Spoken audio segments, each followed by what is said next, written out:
अब बड़ी सुंदर कथा महाभारत की कथा आती है, कौरव और पांडवों की कथा आती है। यदा मृधे कौरव सृंजयाना वीरेश्वथो वीर गतिम गतेषु प्रिकोदरा विदगदाभिमरेश भग्नोरुदंडे धृतराष्ट्र पुत्र। ये राजा परीक्षित जो है कौरवों और पांडवों की जो एक कथा है, ये पांडवों के वंशज हैं। कहा वो समय याद आता है। कौरव और पांडव दो पक्ष हैं। पांडव मात्र 5 भाई हैं, कौरव जो है 100 भाई हैं। महाभारत का युद्ध चल रहा है। महाभारत का वो भयंकर युद्ध, आज तक महाभारत जैसा युद्ध संसार में नहीं हुआ है। भाई भाई आज लड़ रहे हैं आपस में। ध्यान रखना, शास्त्र इस बात को कहता है, मां भी तुम्हें दोबारा मिल जाएगी, पिता भी आपको दोबारा मिल जाएगा, लेकिन सहोदर भाई जीवन में कभी नहीं मिलता है। भाइयों में प्रेम होना चाहिए। आज जो है कौरव और पांडव भाई भाई थे, लेकिन कारण क्या था महाभारत युद्ध का? संपत्ति विनाश का कारण बनी। भगवान श्री कृष्ण ने कहा कौरवों से, पांडव 5 भाई हैं, 5 गांव ही इनको दे दो। 12 वर्ष का वनवास मिला पांडवों को, 1 वर्ष का अज्ञातवास मिला, 13 वर्ष तक वन में विचरण किए। मैया द्रौपदी के साथ में जब वन से आए तो भगवान ने कहा कौरवों के सामने कि हे कौरव, ये भी तुम्हारे भाई हैं। यदि ये तो आधे राज्य के अधिकारी हैं, यदि आधा राज्य आप इनको नहीं दे सकते हैं तो 5 गांव ही दे दीजिए, इसी में ये गुजर बसर अपना कर लेंगे। तब जानते हो कौरवों ने क्या कहा था? भगवान श्री कृष्ण से कहा था कौरवों ने, सूचग्रे नैव दास्यामि बिना युद्धेन केशवः। आए केशव, ए कृष्ण, बिना युद्ध के मैं सुई के नोक के अग्रभाग के बराबर भी संपत्ति नहीं दे सकता। और यदि ये संपत्ति चाहते हैं तो इनको युद्ध करना होगा। जब भगवान श्री कृष्ण ने ऐसा सुना तब भगवान समझ गए कि अब युद्ध जरूरी है। महाभारत का युद्ध हुआ। कौरवों के पास में विशाल सेना है, पांडव मात्र 5 भाई हैं। एक भगवान श्री कृष्ण उनके साथ में हैं। सारे कौरव मारे गए। अंत में जो है धर्मराज युधिष्ठिर जो पांडवों के पक्ष में हैं, 5 भाई हैं। दुर्योधन बचा, सारे कौरव मारे गए। भीम ने अपनी गदा से दुर्योधन के जंघे को तोड़ दिया था। कुरुक्षेत्र की भूमि में इतने 100 बिखरे पड़े हुए हैं कि चील और कौवे जो है 100 को नोच नोच करके खा रहे हैं। आज कोई देखने वाला नहीं है। दुर्योधन का भाई है अश्वत्थामा, जो आचार्य द्रोण का पुत्र है। जब उसको पता चला कि मेरा मित्र जो है युद्ध भूमि में अचेत अवस्था में पड़ा हुआ है, अश्वत्थामा जा करके दुर्योधन से कहा, मित्र, मैंने आपका वैभव देखा है, मैंने आपकी संपत्ति को देखा है, मैंने आपके यश और कीर्ति को देखा है, लेकिन मैं ये जानना चाहता हूं कि आपकी ऐसी अवस्था किसने किया? आपके पैरों को किसने तोड़ा है? आपके भाइयों को किसने मारा है? मैं ये जानना चाहता हूं। दुर्योधन ने कहा, मित्र अश्वत्थामा, मुझे इस बात का बिल्कुल भी जरा सा भी कष्ट नहीं है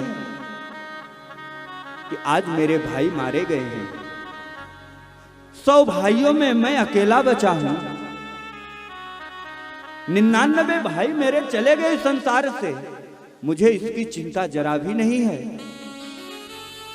बस एक ही बात की चिंता है मुझे कि शत्रु केवल 5 भाई थे और 5 में से एक भी मर गया होता तो मेरे हृदय में कुछ संतुष्टि मिलती। वो 5 के 5 भी जीवित हैं और मेरे सारे भाई मारे गए।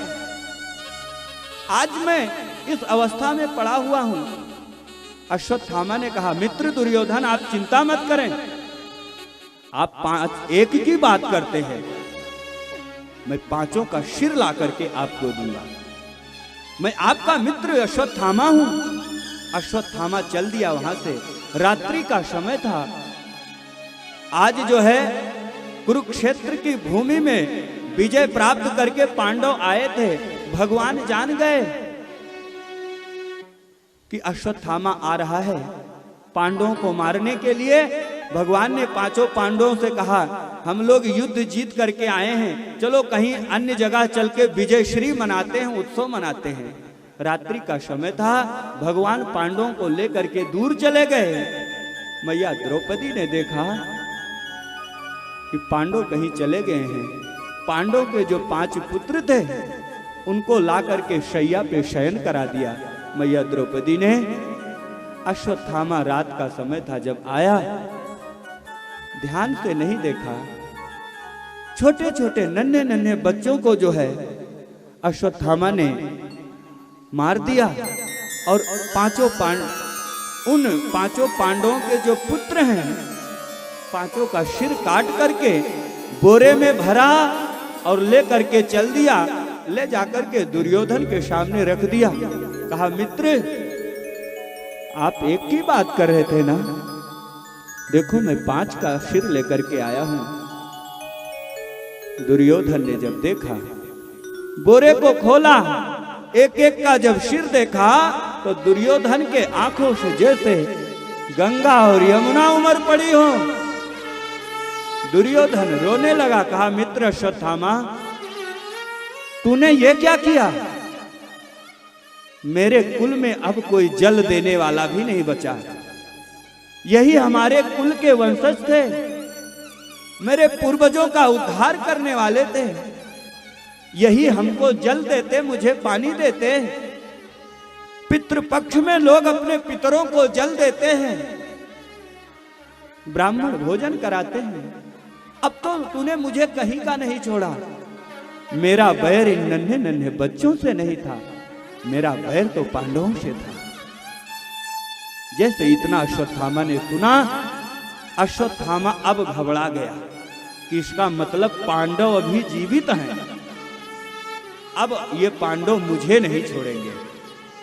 प्रातः काल हुआ। मैया द्रौपदी जब उठी और मैया द्रौपदी ने सोचा चलो अपने बच्चों को मैं जगाती हूं। जा करके जैसे कब चद्दर को हटाया तो मैया द्रौपदी ने देखा 5 के 5 बच्चों के सिर है ही नहीं। संपूर्ण शरीर तो है लेकिन सिर किसी बच्चे के नहीं है। मैया द्रौपदी रोने लगी।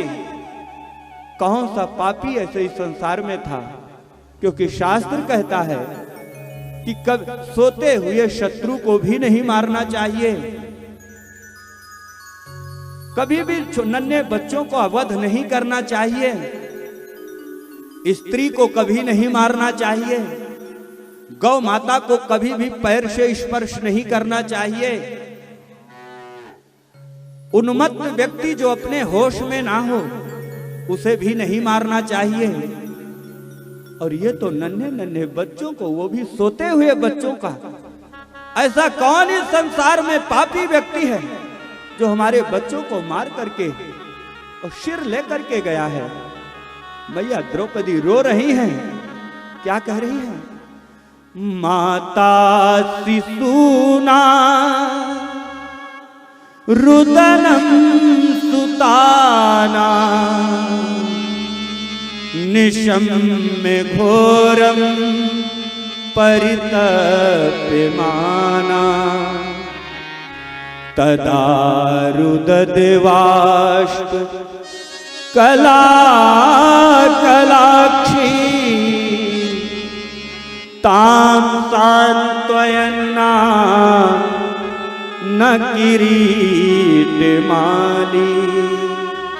आज मैया द्रौपदी के आंखों से गंगा और यमुना उमड़ पड़ी हो।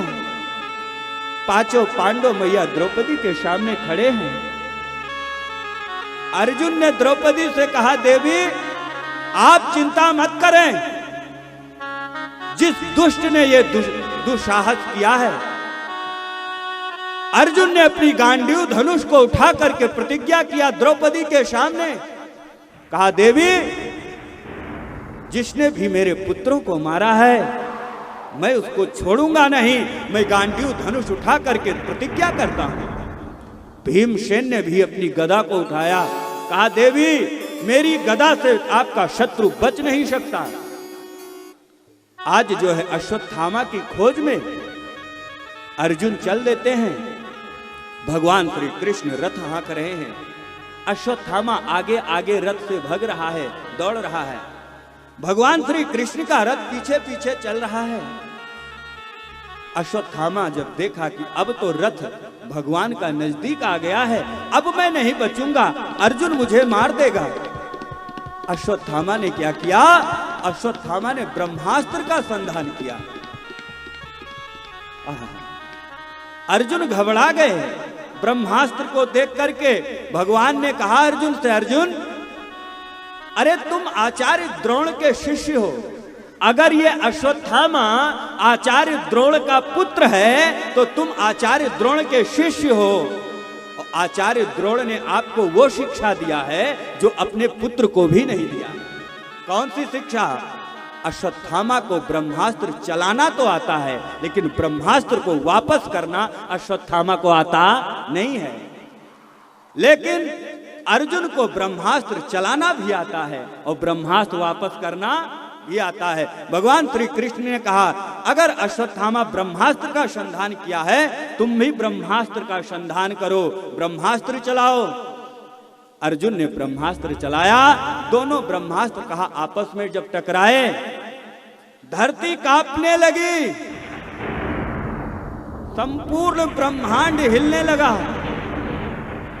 भगवान ने अपनी योग माया से दोनों ब्रह्मास्त्र को शांत किया। अर्जुन ने क्या किया? अश्वत्थामा को पकड़ लिया, जैसे कोई व्यक्ति किसी जानवर को बांध लेता है। कहा उस प्रकार से अर्जुन के अश्वत्थामा के दोनों पैरों को, दोनों हाथों को बांध करके अर्जुन ने और रथ में ऐसे फेंका कि जैसे कोई बोरा और बोरी फेंक देता हो किसी गाड़ी में। पीछे रथ में अश्वत्थामा पड़ा हुआ है। लेकर के आए मैया द्रौपदी के सामने। आहा, मैया द्रौपदी ने देखा कि अश्वत्थामा रस्सियों से बंधा हुआ है। जब ये देखा मैया द्रौपदी ने कि अश्वत्थामा रस्सियों से बंधा हुआ है, मैया द्रौपदी ने क्या किया? अश्वत्थामा की रस्सियों को खोलने लगी। द्रौपदी मैया ने कहा मुच्चिता मुच्चिता मेषा ब्राह्मणो नितराम गुरु। अरे खोल दो, खोल दो, बंधन से मुक्त कर दो इसे, अश्वत्थामा को। ये तो ब्राह्मण और ये गुरु पुत्र है। जैसे इतना अर्जुन ने देखा, धर्मराज युधिष्ठिर ने देखा, भीम नकुल सहदेव ने देखा कि जिस व्यक्ति ने सोते हुए पांच बालकों का वध कर दिया है, आज जब द्रौपदी के सामने वो शत्रु पहुंचा तो मैया द्रौपदी ने उसके बंधन को खोल दिया। आहा, उदारता देखो, मां का हृदय कैसा होता है मैं ये बताना चाहता हूं। अर्जुन ने पूछा देवी आप ये क्या कर रही हो? अभी तक तो आप रो रही थी कि किसने मेरे बच्चों को मारा है। कौन ऐसा संसार में पापी व्यक्ति है? जब शत्रु आपके सामने खड़ा है तो आप अपने शत्रु पर इतना ममता क्यों दिखा रही हैं? मैया द्रौपदी ने जो बात कही वो बात लिखने लायक है। मैया द्रौपदी ने कहा, पुत्र का वियोग क्या होता है, पुत्र की पीड़ा क्या होती है, आज मैं समझ रही हूं। क्यों? क्योंकि मेरे पुत्र मारे गए हैं। अश्वत्थामा की मां जो कृपी है, पिता तो महाभारत के युद्ध में मारा गया, और कृपी जो है वो अश्वत्थामा का मुख देख करके जीवित है कि मेरा इस संसार में कोई नहीं है, लेकिन मेरा बेटा तो है, मेरे बुढ़ापे का ये सहारा बनेगा, बुढ़ापे की लाठी बनेगा। जब मेरा कोई सहारा नहीं होगा तो अश्वत्थामा मेरी देख रेख करेगा, और यदि आज मैं अश्वत्थामा का वध कर देती हूं या अश्वत्थामा को मार दिया जाता है तो मैया कृपी का क्या होगा, उसकी देख रेख कौन करेगा। जब ऐसा कहते हुए मैया द्रौपदी ने क्या किया, अश्वत्थामा को बंधन से मुक्त कर दिया। अर्जुन ने कहा, अच्छा देवी ये बताओ मेरी प्रतिज्ञा का क्या होगा, मैंने प्रतिज्ञा किया था। भीमसेन ने कहा, सब लोग छोड़ दो लेकिन मेरी गदा से ये दुश्मन नहीं बचेगा। इस प्रकार से नाना प्रकार से एक दूसरे से प्रश्न करते हैं। आज मैया द्रौपदी ने वो वात्सल्य दिखाया, मां का प्रेम क्या होता है। आज अश्वत्थामा को मुक्त कर दिया, अश्वत्थामा को छोड़ दिया। क्यों? क्योंकि मां पुत्र की पीड़ा क्या होती है। मैया द्रौपदी ने कहा, मैं जानती हूं, और मेरे समान किसी मां को कष्ट मिले मैं ये सहन नहीं करना चाहती, मैं ये देखना नहीं चाहती। क्योंकि अश्वत्थामा को जब आप मार देंगे तो इसकी जो मां कृपी है हमारे समान वो भी विलाप करेगी, वो भी रोएगी पुत्र के वियोग में। मैया द्रौपदी ने छोड़ दिया, अश्वत्थामा चला गया।